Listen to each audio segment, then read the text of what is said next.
Taylor is calling us an Uber right now. We are going to go somewhere special today, one of my favorite places in Queretaro, a place that I have talked a lot about, and you have been asking for me to show you. So I am really excited. Yesterday was kind of a weird day for me, and I just feel like I really need to get out of the house today. For the best advice about moving to Mexico, subscribe to my channel and hit the bell to be notified when I upload a new episode every Thursday. Hi, I'm Alex, an American expat who's called Queretaro Mexico home since 2017. I get lots of questions from readers and subscribers wanting to know what to do in Queretaro. And one of my first questions back to them is always, do you like beer? I highly recommend you check out Queretaro's craft beer scene. In today's video, I'm sharing one of the best, one of the coolest places in the city to do so. Stay tuned until the end of the video to find out how much our Sunday Fun Day at the brewery cost.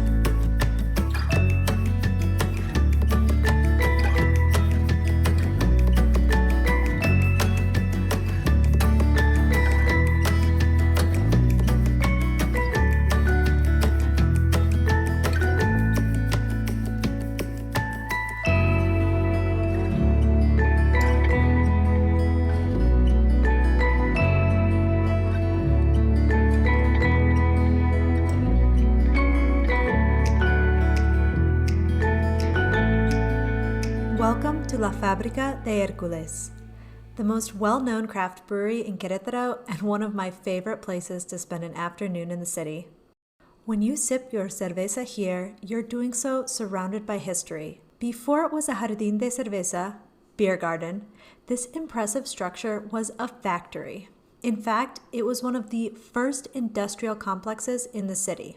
La Fabrica de Hercules made thread, blankets, and other textiles that were then shipped all over the country. The work done here cemented Queretaro's reputation as a manufacturing powerhouse, which the city still carries today. This factory is an important part of not only Queretaro's history, but Mexico's history as a whole. Today, La Fabrica de Hercules makes a much more carbonated product. Hipster in all the best ways, this 4,000 square meter complex houses a beer garden, restaurant, organic garden, indie theater, offices, and small shops. Before COVID-19, many cultural events were held here, including live music performances on the stage in the beer garden.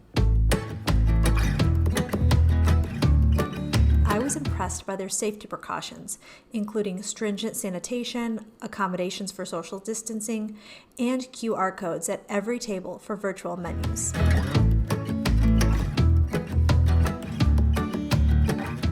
Okay, Laura from Eternal Expat gave me a ton of crap because a few weeks ago I made a grilled cheese using American cheese, which looking back is kind of embarrassing.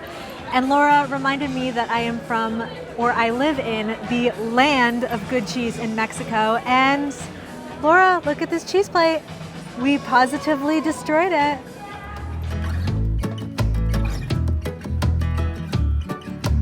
Alex just wanted me to talk a little bit about the beer that's here because she likes beer too, but is less of a craft beer drinker.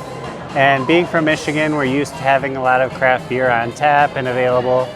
And I would say this place really does craft beer right. But my favorite beer here is an IPA. And they also have, they have a stout, they have a brown ale. So I think any hardcore craft beer person, even someone much more hardcore than me, would be very happy here and would find something that they really love.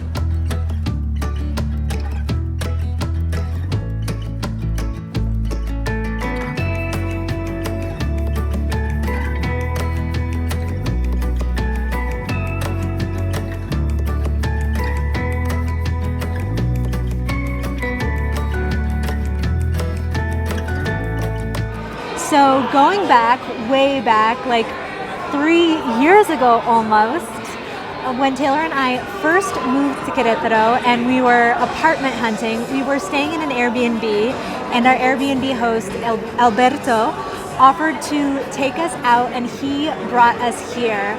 And it was really our first taste of Mexican hospitality. Alberto was just such an awesome host. We came out that night to Cerveceria Hercules, had some awesome food. The food here is great. We are especially fans of the pizza, although we are trying something different today. And since then, whenever we have friends come visit us in Querétaro, we try to bring them here because this is just such a cool place. It is an old textile factory.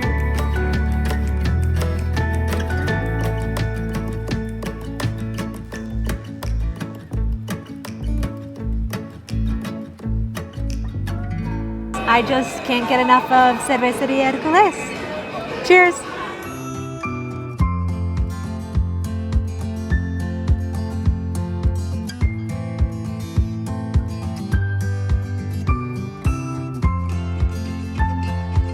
So how much did our Sunday fun day at Cerveceria Hercules cost?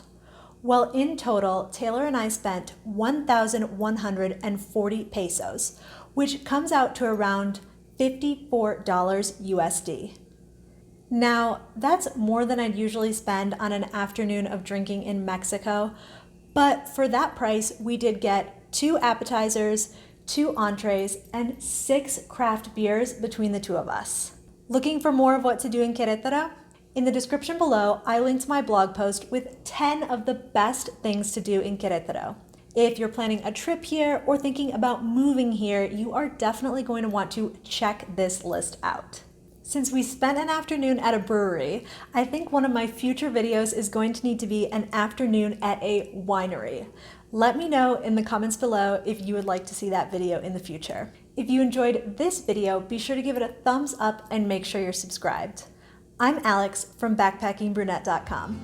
Thanks for watching.